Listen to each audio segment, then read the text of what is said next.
Explore the thoughtless sphere. Embark on a life-changing journey of self-discovery. Embrace harmony with self, with others, with Earth. One world in a new world. Zen Benefiel skillfully ignites conversations, guiding guests to reveal personal journeys and perspectives. Listeners are inspired to seek knowledge and find wisdom in their own lives. Join this transformative journey as we navigate the depth of human experience. Namaste and in catch, and welcome to this episode of One World in a New World. I'm your host, Zen Benefiel, and as always, I am so happy to be able to talk to really cool people around the world about really deep stuff. And you need to subscribe, like, share, make a comment, do something to show some support and some benefit for yourself and others, because that's really what this is all about. I'd like to also invite you to planetarycitizens.net. There, you can get a free book called Planetary Citizens: Awakening the Heart of Humanity. And I guarantee you, it will soothe your soul and possibly even change your life in the perspectives that it offers. So thanks in advance for that, and I know you'll love it. This week's guest is Laurie Seymour. She is the founder and CEO of the Baka Institute. She is a quantum connection mentor, author of Unconditional Remembrance, which reframes spirituality as remembering who we really are. Who are we, really? She's a pragmatic approach She has a pragmatic approach to esoteric mysteries, and we're going to find out more of what that is in just a few moments. Don't go away. We'll be right back.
Laurie, it's so great to have you here. We've been kind of playing around, having some kerfuffles in the scheduling, and I'm just so looking forward to this conversation. Thank you. I'm really excited to be here with you, Zen, and kerfluffles being what they are, they're kind of just we just roll with them, and I appreciate that we've made this, we're making this work.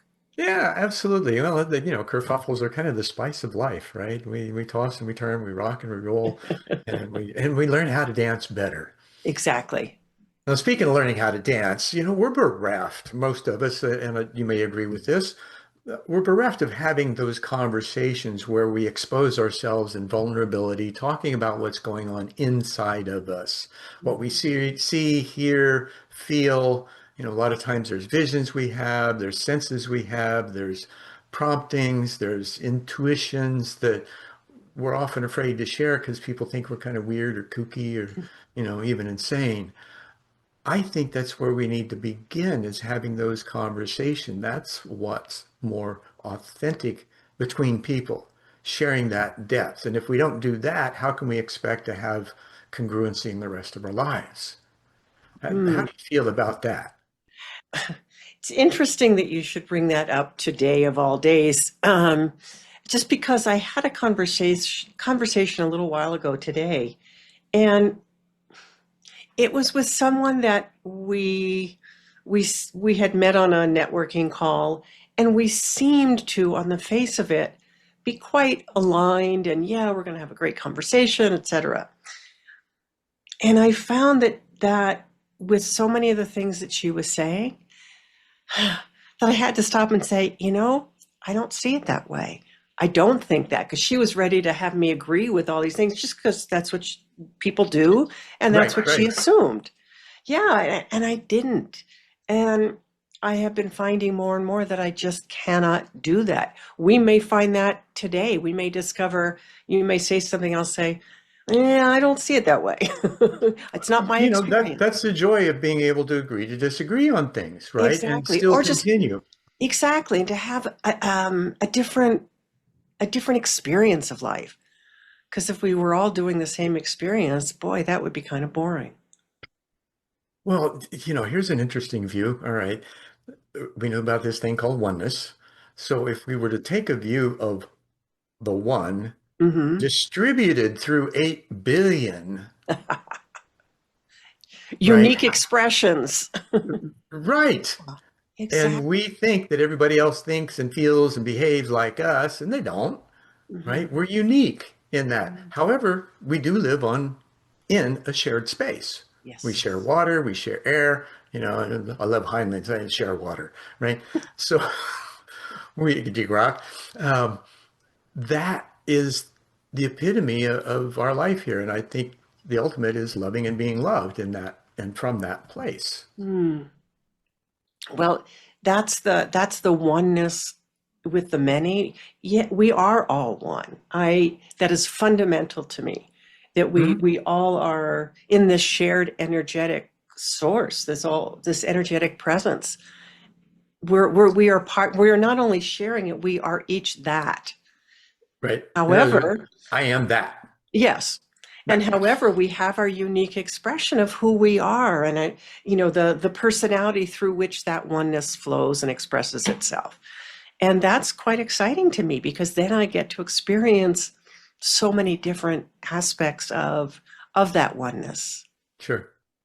And it's a wonderful experience, Yeah. usually. It's There's yeah, some it's not challenges. always a wonderful Yeah. experience. Well, if we didn't have the challenge, we wouldn't grow. Mm-hmm. Mm-hmm. True. Life would be real boring. Now, speaking of boring life, which I know you haven't had, when you were beginning and when did you first recognize that there was more to life than what this general perception or perspective is of a physical world? Mm. It's really interesting that you should ask that question. So that's two for two. That's Well,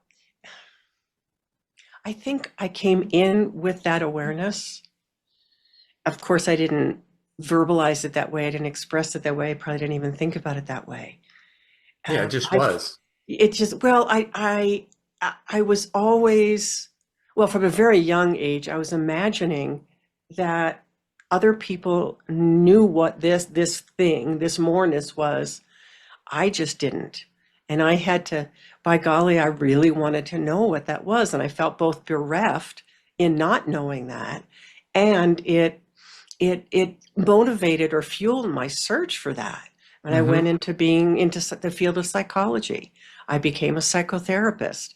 And that was because what I wanted more than anything was to know more about this ephemeral whatever, this ephemeral moreness, this And possibility, you, this potential, and of me. yeah. Yes, Yeah, absolutely. that's the most important part, I think, the self-examination of who am I Hmm. and how do I fit into all of this? Yeah, Not necessarily how do others think I should fit, right. which But is what we usually do for most of our lives. mhm. And some people have their spiritual awakening in their 40s. When I had mine as a teenager, my psychiatrist, third visit, he says, "Yeah, you're not crazy." My parents kind of thought I was. He said, "You've Hmm. had a spiritual awakening. Why so young?" I have no idea. Because most people don't have it till their mid-40s, Hmm. if they ever do. Yeah. And that's when that shift begins to take place, where that moreness begins to filter in, and that quest or empty nesting, career change, corporate Mm-hmm. burnout, all these kind of factors happen during that Yeah. time, even divorce, right? The kids are Hmm. gone, and it's like, okay, we're done. There's all kinds of things that Yeah. prompt that. Um, Having an early start, being able to see that happen around me in my 40s, I was like, oh, now that makes sense, Hmm. right? But it's such an uncomfortable feeling as a young one Oh, because you absolutely. don't know what to do with. I didn't know what to do with that. Well, and Uh, there's nobody around to talk to about it. and there's nobody around to talk. And I don't think I was so willing to talk about it. Maybe if I had been, I would have found others who felt. I did have a few others, truthfully. Those were the friends that, oh my goodness, this is my person, you know. Right, right. Now, did you also, going back inside, what do you remember of the conversations you had with yourself? And did you answer, or was there another part of you that answered that you didn't know was you at the time? Explain what you mean. I mean, and when are we talking about? Because I can During answer that that period from when you now. were younger, right? And there weren't too many people to talk about, and the kind of, and I don't know if you remember, it's just sometimes we do, sometimes there's, like Massey calls them, significant emotional events, right? That we have that lock in. Well, that doesn't always take place. There is, however, that internal dialogue that Hmm. we have. Now, when did you notice, or did you notice until later, um, that was present, that you were having that conversation with whatever reality, questioning yourself?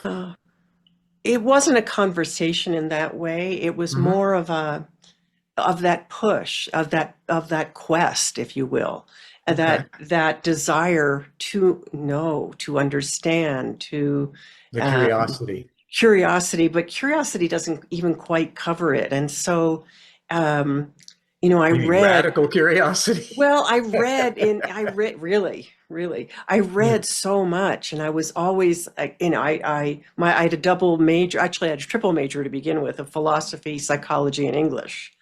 English because I was reading so many authors. Anybody that had an aspect in their writing Hmm. of Something self-discovery, that touched you. something that touched me, something that touched on that self-discovery Right. aspect. That's what I was after. What did you find was the most significant of those tasty tidbits? You know what? Do I don't you even have know. one? I don't. Okay. I don't. There I is mean, just, it's just like that's so well, far it's a plethora, back. right? Yeah. Maybe, although one, actually, I just said no, I don't have one. Huh. From very early on was Madeline L'Engle, the oh God, what were her books? They were kids' books, and I'm just blanking on the name Okay. of it. That was made into a movie, and um, I'd have to go and search for what it was. I don't know. It's just literally just blanked. But that was, it was like other Was that the worlds, Wrinkle in but Time? A Wrinkle in Time. Thank you. Okay. Thank you. You're Thank you. welcome. Phew. Yeah, I know. That's what I was waiting for, was it for it to just drop in, and it, It it came wasn't. in. It came in one way or the other. Yeah. I asked the question, and all of a sudden, boom, it was there. Yes. Go figure. Oh, That's you that think there's a internal. connection? Right, right, right, right. Well, and like Irvin Laszlo says, we're not material, we're energy, Hmm. right? We're 100% energies, and that energy is boundless. Exactly. And so when there's intention, there's attention and interaction around that theme, loving and being loved, right? Hmm. And you can go all kinds of different directions with that. In the presence and occupying that presence and with yourself, Hmm. there's all kinds of things that become available, and telepathy seems a lot more real than one might imagine otherwise. Yes. Yes. Now, how do you explain that? Here we are, however far along, or distant we are, and there's Mhm. no distance in that respect. Well, it's not just Erno that talks about that, and I, everything is energy, and we are connected because we're all part of that source energy, that The source field. universe, Yeah, and that field of unlimited potentiality. right. And so, given that, I mean, it may drop into you, it may drop into me. One of the places where I find that most interesting is I created a system called the quantum connection process, Hmm. and different kinds of archetypal styles of expressing oneself, of connecting with the universe, of connecting with one's own inner guidance system. Right. And the people that constantly have those downloads, those brilliant ideas, The what really they weird ones. well, whatever. Yeah, But but in the good way, in the it, WIRD way. okay, exactly. But the thing is, it gets very confusing for those people is that they don't know necessarily how to have the discernment about which idea is for them and which idea might be coming into them, but it's really for somebody else. Oh, and even empaths. I know for me, growing up, I'm extremely sensitive. I could feel people. I had to learn how to create filters Hmm. because I didn't know who it was. Sometimes is this me? Is it somebody Ah, else? Because I would, yeah. especially when there was really depressive um, sense and anguish and those kinds of things. It's like, wait a minute, I'm not that way. What's going on here? Who's there? And you know, um, and that was really disturbing initially when I was trying to figure it out. Right. Then Right. once I figured it out, I was like, oh, okay, now I just have to be aware that if I know that it's not me, I'm Hmm. okay with that. I'm not trying to Yes. push it. Maybe it is me. Right. And to have the discernment, to develop the discernment to be able to tell if it's you or not, and then what you need to do with it. Right. Well, that's the most important, Yeah. right? What do I do with this? Do I just sit with it? And as we were talking about, and your book's about remembrance, right? What's Hmm. emerging? What wants to emerge? And Hmm. do we have the patience to let it? Yes. Yes. Do we have the patience to let it because we cannot push it into being? We cannot push ourselves uh, to be more. That defeats, in a way, not just defeats the purpose, it actually stops the whole process cold. Right. There's no longer any coherence in the energy, Ah. right? And in quantum fields, which we're finding out now, quantum science is validating what the Vedas said. We're all divine threads incarnate, capable, connected to source and capable of God consciousness. We haven't really, whenever we talked about that to begin with, it's like, oh, you're not God. Well, that's not really what it means, Right. right? It means that you have an awareness, a unity consciousness. So have this unconditional acceptance of everything that is. And Let's can we roll that back for a second? sure, Because that I don't have unconditional acceptance for everything. Uh-uh. I just don't. There are a lot of acts that I just don't like. And that's okay. I don't have judgment about them, but I don't like them. I And so totally get that. yeah, Yes, there is and discord and energy. Maybe I exactly. used the wrong term there. Because you're right, there is discernment. What fits, what doesn't Mhm. fit, what goes through the three brain system, right, and all of that. The acceptance is just the acceptance that, okay, this is the paradox of what is, and I'm This is in what it. is. Okay. Yeah, Yes. Okay. I understand that. yeah. And then we choose where we want to go with that. We do. Now, We do. Do we want to have it around us or not? Do we want to say, uh, you know what? This is not appropriate for me. sure.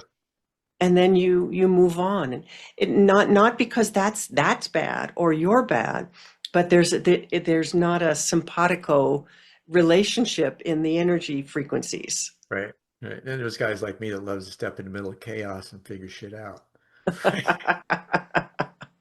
just have a knack for it. I've never been afraid of stepping into places that others Yeah. fear to go. Hmm. That's needed.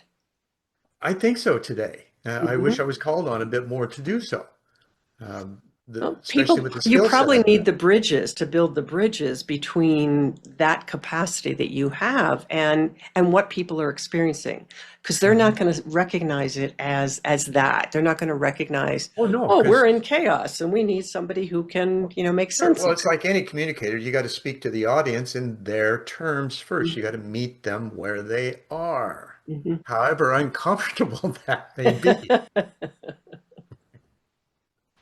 It's like aliens descend, condensing into form on the planet because they need to talk to a human, but that's so Mhm. uncomfortable to them because that's not their normal environment. Yes. Yeah. And yet we hear about that happening quite a bit. Um, anyway, often that was another tangent that opened a door that maybe some will walk through. When you have direct experiences of it, it's part of your truth, right? Mhm. So it's just what is.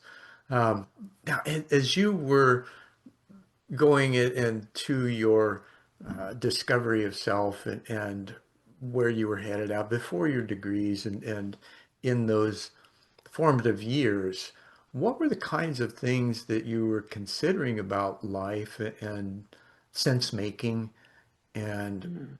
how you may see the future for yourself unfolding from that Geez, perspective? I mean, that feels so far removed from where I am. I, I I don't even, understand, but there I are don't others even who are in know. this process. So, Well, so let's remember a little bit, if we could, um, what might it have been like just from the tidbits that you can pull from it? well, the path that I chose to begin with, because it was the only one that I knew, Hmm. was the path of psychology. Hmm. But I also knew that, that was a pretty broad range at that point. Sure. And that the where I went into it was in humanistic psychology, because it seemed to have the breadth, it seemed to have the depth that might give me what I was longing for. Okay. And, and Now, for our audience, would you describe what humanistic psychology sure. actually is? So, humanistic psychology was originally, I don't know exactly where the term was coined, whether it was Carl Rogers but it was that era of um, looking beyond the the data points to what is our experience of being human like, and how Okay. can we um, appreciate our own capacities. And so there was looking at emotional resonance, um, that's looking at how we make sense of the world, but it's doing it from a very deep place. Now, Hmm. it touches on the transpersonal, but it doesn't go. mm, it's almost like, for me, it was a step before the transpersonal. That for me came later. But the aspect of emotions, of understanding emotion, of being able to experience a range of emotions, and to work with that, and in relationship to other people. So it's both intra-relational and interpersonal. So it Hmm. was my relationship with myself, and it was my relationship with others. Kind And of like Gardner's, what is seventh and eighth multiple intelligences. Are you familiar with the Gardner's work? So he had 8 different oh, multiple I see what you mean. intelligences, Hmm. right? And the So you're seventh and you're eighth. asking me to explain humanistic psychology, and then you throw that in. Are you Well, showing just off? because I know, I'm not going to assume that our audience Well, I knows, know, I right? understand, but you just threw in something like way far out there. Is it though? When I Well, was teaching high school, the charter school curriculum lesson plans had multiple intelligences built in. So I thought, okay, it's in here, so I'm going to build multiple intelligence learning centers for the right. classroom. Yes. And boy, wasn't that needed. Oh man, I was praised and then fired because I had the gall to talk to some parents and tell them that their child was exhibiting their behavior in the classroom and it didn't fit. Mm, interesting. Yeah. Butts in the seat were more important than me teaching them, right? Hmm. It's Hmm. a charter, and I get it. Unfortunately, but that's a sad truth about our educational system, especially charter schools. Hmm. Um, Okay, that takes us into a different direction that I can't follow you in. okay, wasn't intending you to. That was just a quick sidebar. Um, so back to the psychology strand, right? What did you find was the real meat, what quenched your thirst the most in what you found in the realms of psychology? Hmm.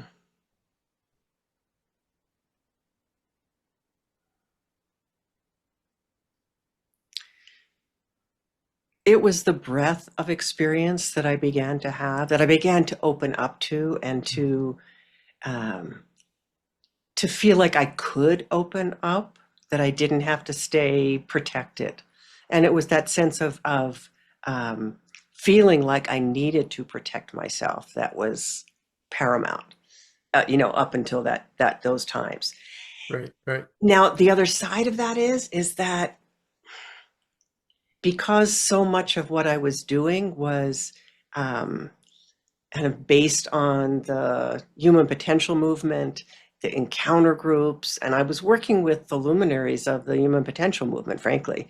Hmm. Um, there was such a focus on revealing oneself, but it was celebrating struggle still in some way that was very familiar to me from growing up with my mother. Um, it was celebrating, reveling almost in your pain. It really didn't tap into, for me, and what I came to understand later on, it really didn't tap into, even though it was in there in the name, what our potential, what our true potential is, and Hmm. how to begin to not only tap into it, but uncover it and use it. Right. Well, and we diminish ourselves. What, we got 70,000 thoughts a day, according to neuroscientists, and probably 80% of those are self-deprecating. Mm. You know, And a lot of that, what I found, but again, I didn't know it then. What I experienced was that there was a lot built into the way that work was, that fed that kind of self-deprecation. It hmm didn't look like that, but the outcome was that. I noticed that with a lot of the workshops and seminars and things I went to in the early 90s, mid 90s. That was my phase of doing those things. Mm. And that's what I felt was, it's like, wait a minute, there's something because they, um, and even one, some friends recommended us, my wife and I, to go, and out of respect, we went. And it started out by just beating people up, Hmm. right? People would actually stand up and love that they were getting beat up by the facilitator. What? For me, it was late 70s that I was doing all of this in terms Yeah. of, my graduate studies and late 70s into the 80s. Yeah, so it didn't sound like it progressed very much, right? Well, that's that circle, right? Yes, So you've got yes. different layers, you've got different levels, you've got different social milieu in those Hmm. organizations that seem to thrive on that, as opposed to, hey, wait a minute, what else? Yeah. What else? And that's such an important question, and now I'm asking it with such a passion. Mm, Um, it is. It feels like the most important question in some ways, or at least one of the most important questions that we all can be asking of ourselves is, what else? What else is possible? And when we start stepping into that, when we start opening to that, we don't have mhm. to know the answer. And we may, and the answer keeps evolving and it keeps revealing itself. Sure. Well, But that's the what we are. willingness to stand in that unknown place and say, okay, I don't know, but let me learn how to stay with this energy, to stay in this place of curiosity, of openness, of discovery, and then of how do you bring that into manifestation. Sure, sure. Do you remember Aurobindo, right? Mhm. I was reading something about consciousness, one of his books translated from French. And I remember it talking about him standing in a bungalow in a typhoon and the curtains didn't move. Mm, And he would say that, in order to find your center, you've got to step into the middle of chaos. mm, And that really stuck with me. It's like, okay, that seems like the best way to do it, just which I guess, you know, fit with my Mobius operandi at the time. And it still does. There's this quest of, okay, if things are awry, what can I do? How can I serve best mm, in helping to elevate or shift that? Not, as you said, can't do it forcefully. mhm, You've got to be, oftentimes just silent and present and wait for whatever to emerge that needs to mhm. do so. And sometimes it comes through you, sometimes it comes through others. Right. And it may be a forceful expression when it does. It's Right. not, but that's different than forcing something to happen. Right. Well, or like a curt statement that somebody recognizes something and calls it out. Hmm. Hmm. And everybody goes, whoa, Yeah, that takes that was on my courage. mind too. Right. Isn't that's such a funny thing? Because I find that so often where somebody will say something and it'll be like, yes, that you've just spoken to what is in my heart. Right. Well, when you think of the group consciousness, right, there's many conduits in Hmm. that group consciousness. And when you're willing to be that, whatever particular piece of that is most resonant with you will Hmm. come through you. Hmm. And then when you got a You group allow doing it. the same thing, yeah, well, Yeah. absolutely, right? Because you're there, you want to maintain the presence in that. That's kind Yeah. of what you set your purpose as being to begin with. Now, Yeah. that's a very disciplined It, lifestyle. it is. It is. And you cannot, if there's any part of you that wants to control the situation or impose control or manipulate, you've You lost the feel the game. disconnect. Yeah, exactly. And everybody else does too, even if they're not giving voice to that. Right. Well, yeah, you can watch a group of people, and a lot of them will just they'll sit back just a little when something like that happens. Like, oh, okay, that was not fun. So it takes a really high level of skill and capacity and inner resonance Mhm. to be able to stand in the face of all of that and bring through what is true and not what is something you wish to impose on the Sure, situation. sure. And sometimes there's a little imposition. The reason I say that, Hmm. part of my history for about 20 years, I did building road and bridge construction partnering workshops. Hmm. And so I'm the guy in the center of the room that is getting paid to get everybody on the same page. Okay. Even the name of that sounds like the Chinese effort, the Belt and Bridges or whatever it was called. Hmm. Going into all the countries and building bridges, building roads, and of Right. course, controlling things from there. Sure. And this But it is, doesn't sound like the same thing. no, not really. The partnering workshops are pre-construction, right? Contract's been awarded, Hmm.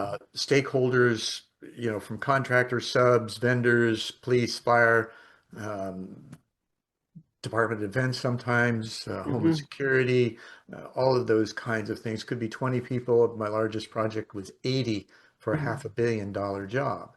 Now, that environment was known to be one of the most adversarial there is. because these construction workers got big egos, right? They Hmm. got to have it their way. Well, in this situation, one of the phrases I used was there's no ego without we go. Park your ego at the door because it doesn't belong here. The job's the boss and everybody wins. And so you focus from that. And then whenever disturbances come up, then you've got to drill down into where are those really coming from Hmm. and then bring it out effectively and massage it through the room to make sure that everybody gets, back on the same page. That's great because I used to be a solutions engineer for a time, Okay. for about 12 years actually, much longer than I probably was supposed to have been. But there were projects, and I was building big construction projects, Hmm. and some of the early ones were for the Department of Defense, and I'm thinking particularly around naval bases in San Diego, building cell Okay. sites on all of these Right. different naval bases. And we had to work with people that had vested interest in keeping us out, not just bringing us in.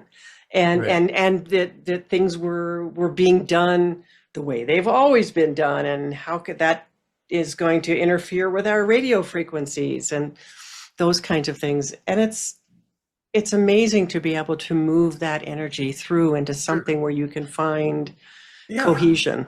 And that's the most important part of those meetings. We call them issue resolution Hmm. plans, right? Mm. Where kind of like the Dale Carnegie thing, you throw up on the board whatever you think problems might be. And then you go back through each one of them and determine if it's a talking point, if it's information exchange, or if there's really an issue that's going to need to be addressed, and at Mhm. what point in the schedule it is, who needs to be informed, what needs to be present in order to fix it when it happens, and so that there's no work stoppage, and have all that lined out pre-construction, Construction. Hmm. right? So that there's no work stoppage. Because on large jobs, that's hundreds of thousands of dollars an hour. Hmm. And they just can't have that happen. But those military guys are a real trip to work with. Army Corps of Engineers I and learned a Navy lot. Corps of Engineers. Um, and yet, when you can determine how a value engineering proposition may work that one of your Mhm. subs or vendors are offering, they're amicable and they do listen, Most of which the they didn't time. used to in the past. Right. Well, I also had experiences where I had to go up to the admiral and get it Well, done these that way. meetings, I didn't have to. Company owners and the head project engineer or Hmm. whoever owned the project and whoever the general contractor was, the main people were in the room. Hmm. Hmm. So those decisions didn't have to go elsewhere. And that was all part of why those workshops were taking place. And it was amazing what I learned about myself in the Mm. process. And being able to get out of my own way, not be afraid of asking questions, and just making sure that I was personable in doing so. That you were what? Personable, Ah, right? Because you got to play the good guy. working, you're working with a lot of egos and a lot of Oh yeah, personalities. yeah, yeah, and it's kind of fun. And you know that. What did you find when you were doing that? How did your study? And this was post study, right? When you're, Mhm. how did that information affect the results that you got in the field? It was amazing to me because I knew how to work with personalities. I knew Hmm. how to, I had been trained in group dynamics. I had been working in group dynamics for a very, very long time by that point, and I knew how to move energy. I'd also been very well trained in how to work with energy. Hmm. And I was often, as a non-engineer, even though I was a solutions engineer, as a officially trained engineer, I was often able to come up with the solutions that would move everybody to something that they hadn't even realized was possible. Isn't that cool? It was And very just cool. because you listened and paid attention and said, okay, how can this work? right? And then And these and things, I wasn't boxed in by what I right, right. already knew. Yeah, yeah, yeah. Well, And that's therein a is big the one that we key. want to, yeah, that I'd love to bring out into this conversation is when you think that you already know, you've You stopped don't. the energy. You Yeah. not only you Yeah. don't, but you've stopped the creative process. Hmm. So if we think of that field of unlimited potential as that source of creative intelligence, you no longer have access to it as No. soon as you think you already know.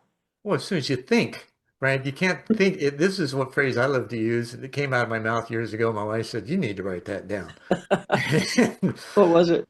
It was, we cannot think our way through a system built on vibration. We must sense our way. Well, and I had a succinct one, a similar. I said, you can't think your way to truth.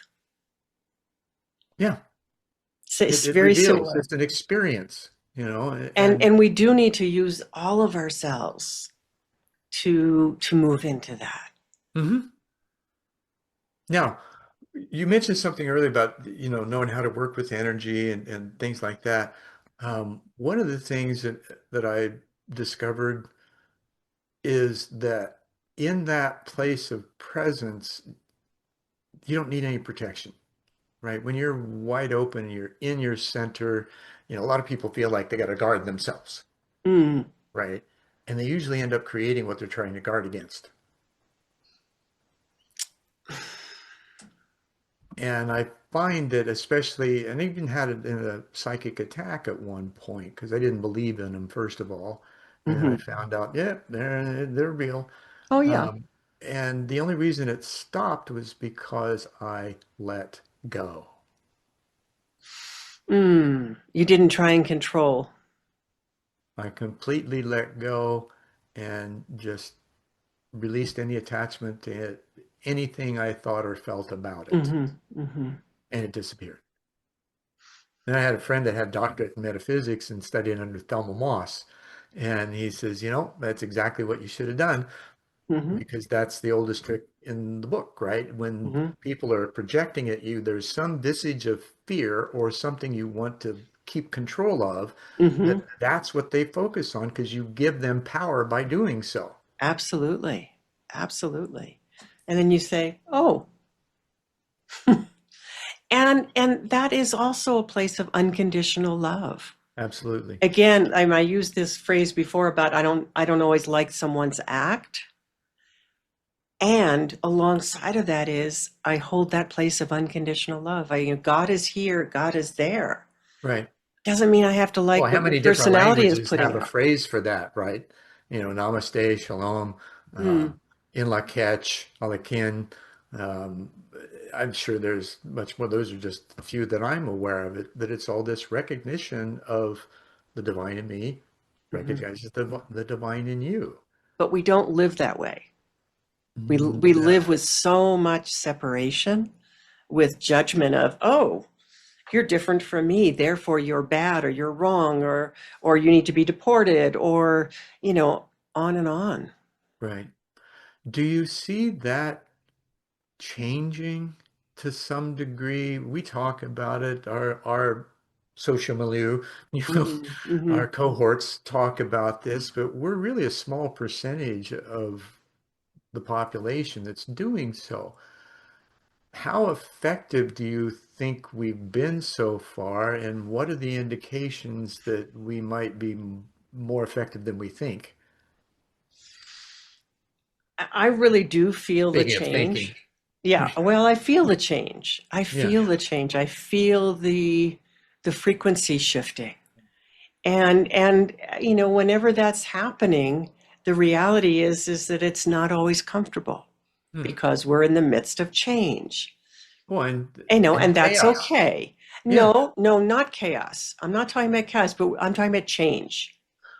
To So to let me just those play in with that. change, it feels chaotic inside. It That's what I can, was it talking about. can. Yeah. But if it's just looking at it as change, because chaos is a loaded word. So I'm not going to use it. Okay. Um, and just realizing that, oh, if I'm feeling unsettled, it's because I'm in the midst of change. I'm coming into something new. So that's how it is for me personally. And that's, when I'm working with someone, and I'm often reflecting that back of, it's like normalizing that process of change. And this is just, this is how it is in this moment. And Sure. that there's a period of going into the void when we've come through something and we're moving into something Love it. new. I love it. But nature abhors a vacuum. So don't try and fill that vacuum, that hole or that void with some explanation or with some decision, or even like oh, I must be coming down with something. Sure. How often do we do that? Right, right. Instead of saying, oh, uh, I'm in this void. I don't have anything to hold on to. I don't know what the Yeah. ground I is don't know yet. and I don't need to. Well, but that's a trickier thing to say, I don't need to. But to allow yourself to rest in it, to say, okay, Right. I'm okay. I still feel that core of myself, but the rest of it, boy, nothing looks familiar. I can get up in the morning and it's like I look in my closet, what am I going to wear? There is nothing that I want to put on that feels like me today.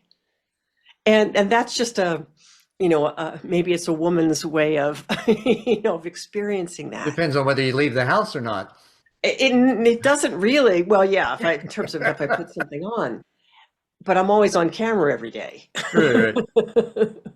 So it's that sense of giving yourself space, giving yourself that gentleness of saying, oh yeah, oh okay, yeah, I don't know yet what's next. I'm still in this coming into phase, and that's part of the cycle of life, part of our own cycling through, part of Mhm. our own. I just published this book a few months ago, and I've been in this. What is coming now? And I feel it. I feel what's coming, but it's not here yet. And there's the impatience, or there could be the impatience to say, Sure. come on, you got to know, you got to do. Right. But if I Well, how do do you flip that, the impatience to anticipation? ah, it's almost like being ready for, so that what the questions that I have for myself, my inner dialogue in this time is, what am I needing to put into place? Are there some new systems? Are there, even speaking of clothes, are there new clothes that I'm needing to get? Because I know I'm going to be out there more in the public eye. Hmm. What do I need to do to be ready for all of that? And this time is not spent um, with nothing to do, but it's also not pushing myself to Right. create or to be out there before things are ready. Because Sure. it's not just me that has to be ready, it's all of the elements in the outer world that need to be ready.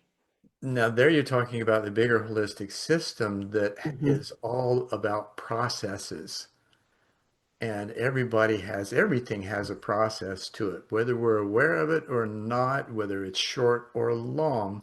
What we're seeking is to resonate in the field with the particular part of that Mm. process that we're Mhm. most drawn to, right? Now, in this challenge to change, do you find that oftentimes it's about our personal liabilities, limitations, and excuses? And I say that because there was a phrase that came up in one of my master's in organizational management. One of the study teams was talking about this phrase, challenge to change. You take the LLE Mhm. out of challenge and it's change. And they Mhm. didn't have the LLE, right? It didn't have anything for that, but this, pompous kid in the classroom pipes up, liabilities, limitations, and excuses. Everybody went, whoa, right? So I used that for a theme for a conference 10 years later Mhm. for an ASTD conference.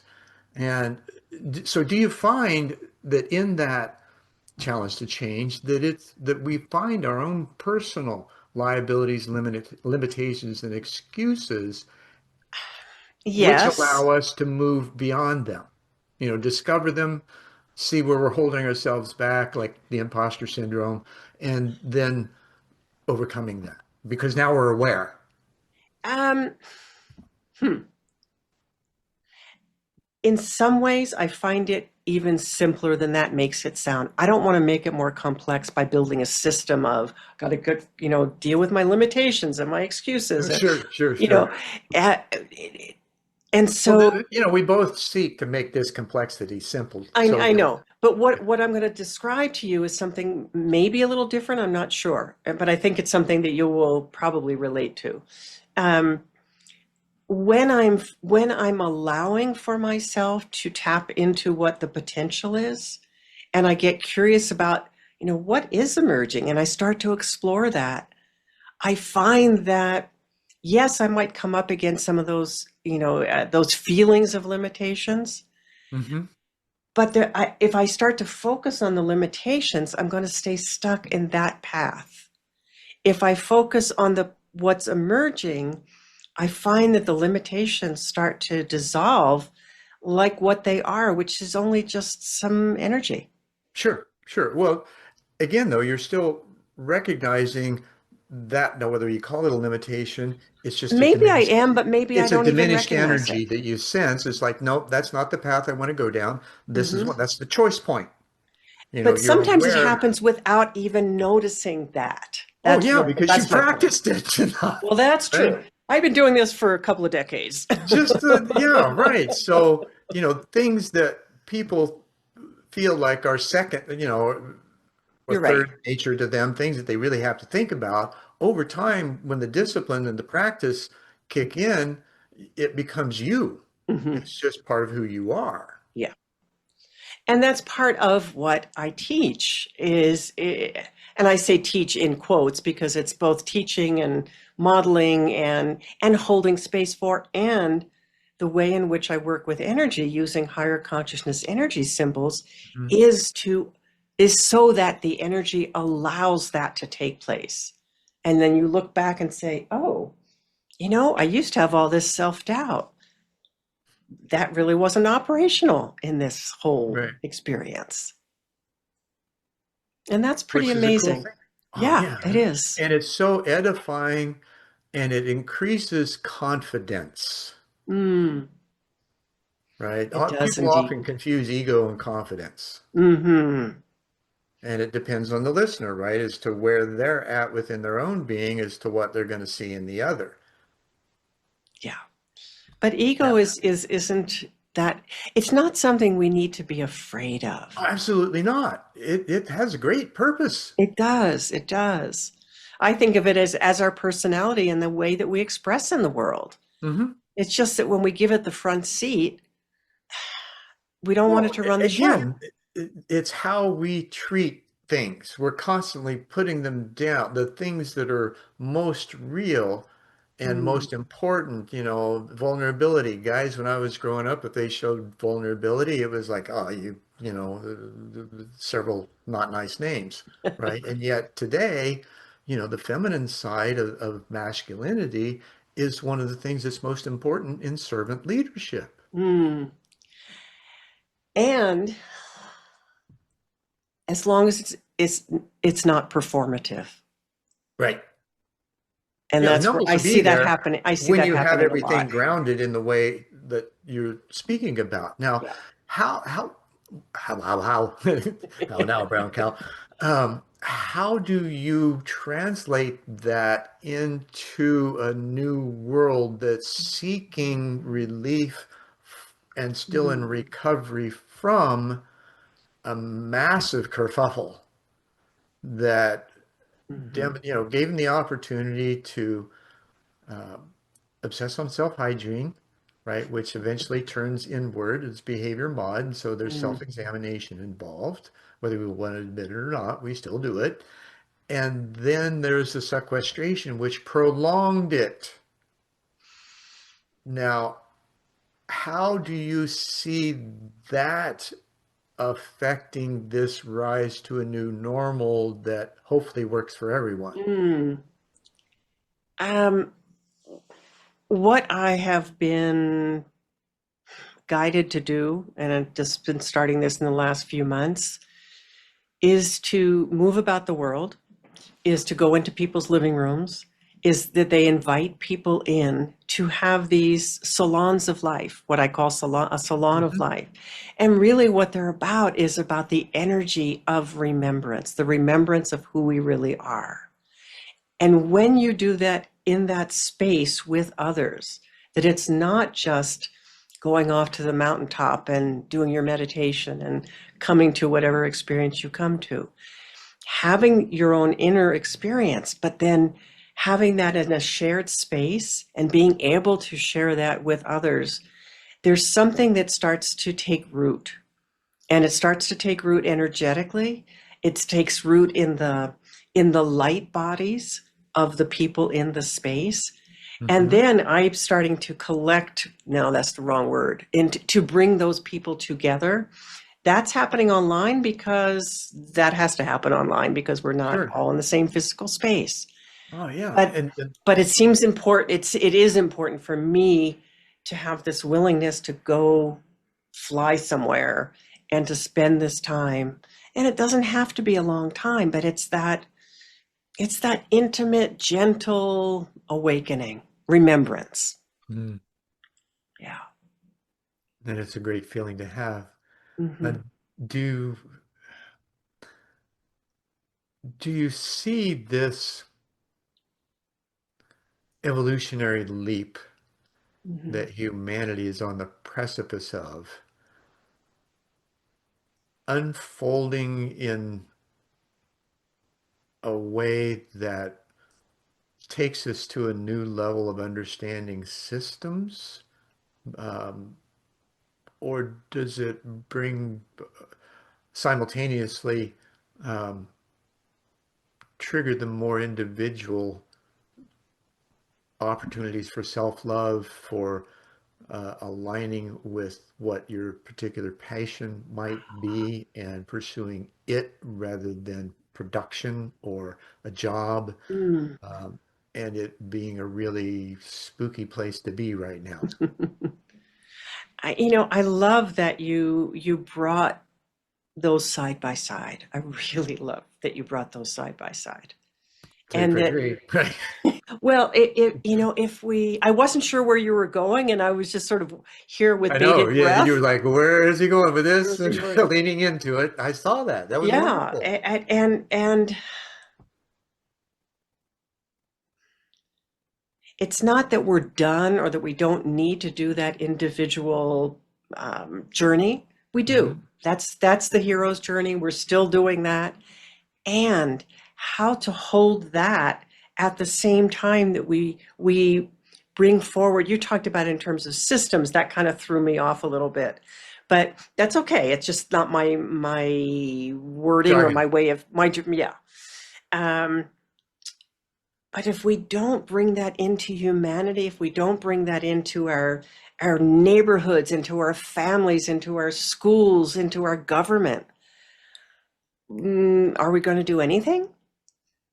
And so that mutual path that we walk down, that step by step, we don't, it's not one or the other. And it cannot be one or the Yeah, it's other. the old yes and, Absolutely. It right? is yes and it has to be Hmm. because we're all connected. Right. And that's the ability to live in paradox, Is it right? paradox though? That, Well, let's talk about that. I mean, let's look at that. I don't okay. know. I'm asking you. Well, the paradox is being able to be in that non-dualism in a dualistic world. Is it a dualistic world or is that just what For we've the created? well, we know that it's not. However, the majority of the people still have good and evil, right? They believe Okay. that, right? So there's this polarity that Okay. they haven't worked through yet. And yet we're moving through this. So paradoxically, we're not part of it and yet in the middle of it, right? Okay. Okay. Or like Jesus said, be in the world, but not of it. You're the second person to bring that forward today. Okay, good. Um, and that's really where the core. is. Jesus just taught the same thing that the Vedas did, only he put it in a more modern language. Hmm. Now we're translating that today, and this collective Messiah that all of us are a part of, right? Because we understand that this is how we need to be in order for it all to work. Because if we're not present, how can we expect anybody else to be? Yes. Now, how did you come to that kind of an awareness? Because I know you have it. How much time do we have? Oh my gosh, we're actually right at time, so we'll extend a little bit. Okay, just See, I I'll told you, see what I hour can just do. boom, it goes I'll by. see what I can do quickly, but Okay, this is the the book. the essence of my book, Unconditional Remembrance, your All connection right, to all Source. right. So that is that How it did that is that happen? brilliance, brilliance. But and it centers for me around my own experience of finally, with all of my searching and all of the years of all of the studies and all of the whatevers and all of the therapy, of having an experience of unconditional love that I felt so deeply at my core. I mean, just at my core, in every cell in my body, that I could no longer operate from separation. Mhm. I could no longer believe the Yeah, you can't put stories the of paste back in self-doubt. that tube, right? Once you have that experience, it's indelible. And everything else you can contrast with that to say, oh, that's not the truth, because this is the truth. Right. And so, that's probably the shortest answer that I can give you to that very big question. And and that was a very long time ago, that experience that I'm referencing. Sure. But the But permutations, it the stayed with you. It learning, kept with you. It provided food for you, it to really be able to did. harvest whatever past you needed to Hmm. and nurture the future with it by being present and not being affected by it. That's the living in the paradox, Mm. Yeah. right? It's So like having that, there it took both of us to answer that. right? Shared space, right? A We wrinkle in have, time. yeah, exactly. So much fun to be here, and hopefully, as I know you feel that way, we long to be of service to humanity to help bring them to a place we know everyone can be. Now, that doesn't mean everybody's going to choose to be so, and it No. doesn't necessarily mean the rank and file of society is going to change, because there's the like the work breakdown structure in a project, right? Everybody has their place and they're comfortable in it. That doesn't Yeah. mean that they're going to change. However, with this shift, how they do things will. And it creates a foundation and a ground and an energetic framework that people who are ready, who are looking for more, who know already that they want more, even if they have no idea what that means, that it makes it more available, accessible, Hmm. able to touch, Right. and then to allow the transformation to happen. And, how would you encourage others to bring themselves or offer themselves to that experience in the places that they frequent, whether it be in relationships, job, play, what have you? What are what's the core advice that you might Mm. offer to be able to show up in that place and be open, because it, It, it spans everywhere, and we got to yeah, go to work, right? yep, Or many yep. do, right? So there's a group of people that we have to work with that we can influence in such a way to bring them up. I'm less focused on who I'm going to influence and more attentive to keeping my frequency where it needs to Sure. be. Well, the influence is secondary. Yeah, it's how And you the show influence, up. right, and the influence, Right. and when I'm guided to act in a certain way, to put myself into a position to speak up in a certain situation, Hmm. then I do. You know, I'm not going to, I'm not to be everywhere. And yet And you that's are. okay. Well, yes, okay, we're Technically speaking, right? We are everywhere, always. okay. Um, and that's the eternality of being. It's just the time frame in which we choose to be conscious of. Hmm. Yes. Uh, and that's an interesting spin. Hmm. Lori, this has been a phenomenal conversation. Thank you for your insight, your understanding, your ability to articulate, your brilliance, and sharing space and Yeah. having this wonderful, dialogue. Yes. I really value it because this is where the transformation starts to happen. To this one place where it starts to happen Hmm. is because we've created an energy field in this conversation that we don't know where it goes. We can't know where it goes, but we No. can feel what's here right now.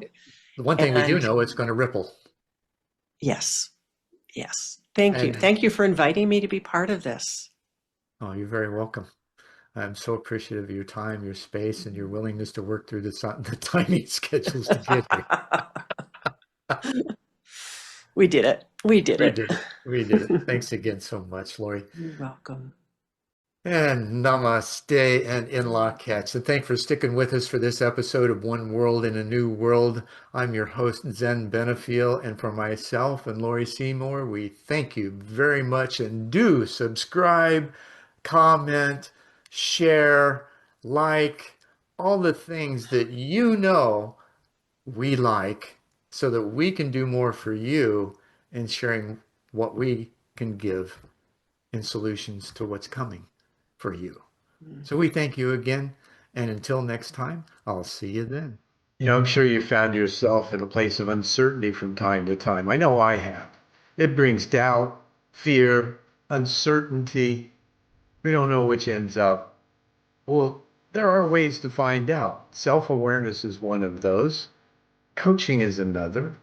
The two combined through what I can share with you will give you an amazing step up into your future and a way to turn that chaos into clarity, find purpose, and make action plans. I can help you do that. Visit BeTheDream.com for more. And remember, be the dream. Yours. I'll see you on the other side. Have a great day.